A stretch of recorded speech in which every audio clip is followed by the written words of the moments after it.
Hey everyone, welcome to Goa Summer Academy's YouTube channel.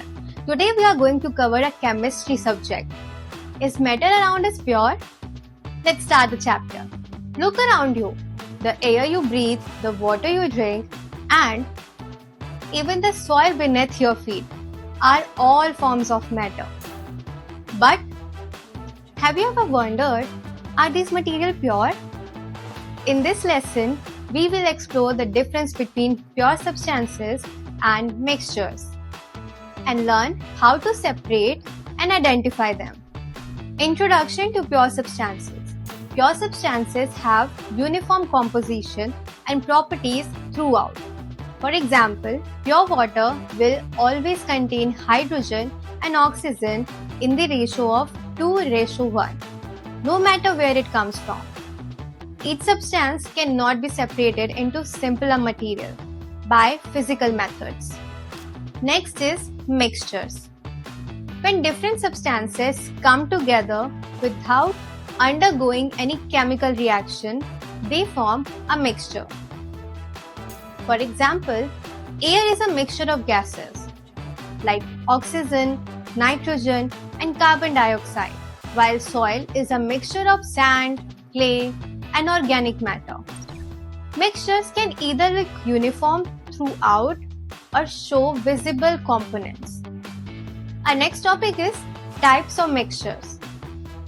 In a homogeneous mixture, the particles of different substances are evenly distributed and cannot be distinguished easily.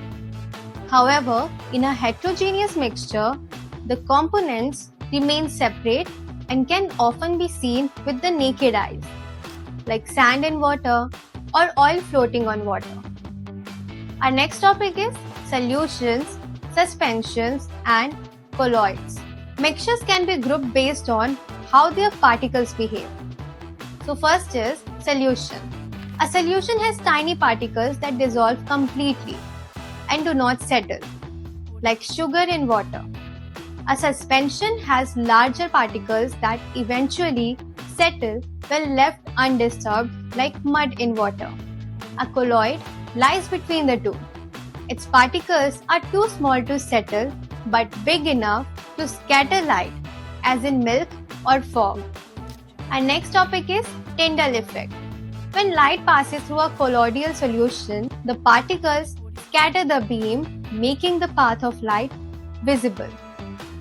This phenomenon is called the Tyndall effect, and it helps us identify colloids in everyday life, like headlights appearing hazy in fog. Methods of separation. Since mixture contain different substances, we can use their physical properties such as particle size, solubility, or boiling point to separate them. For instance, filtration is used to separate solids from liquids. Evaporation removes water from a salt solution, and distillation separates liquid with different boiling points. Examples of separation. Each separation method has a specific use. When seawater is evaporated, pure salt crystals are left behind. In distillation, we use heating and condensation to separate liquids.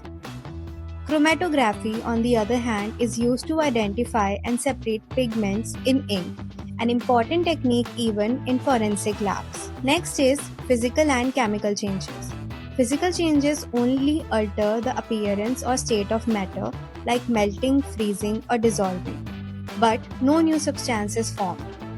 While chemical changes involve reactions that produce new substances with different properties, like rusting iron or burning wood. Now we have real life application. The science of separating mixtures isn't limited to laboratories. Every day, from purifying drinking water, refining crude oil, to preparing packaged milk relies on these same principles.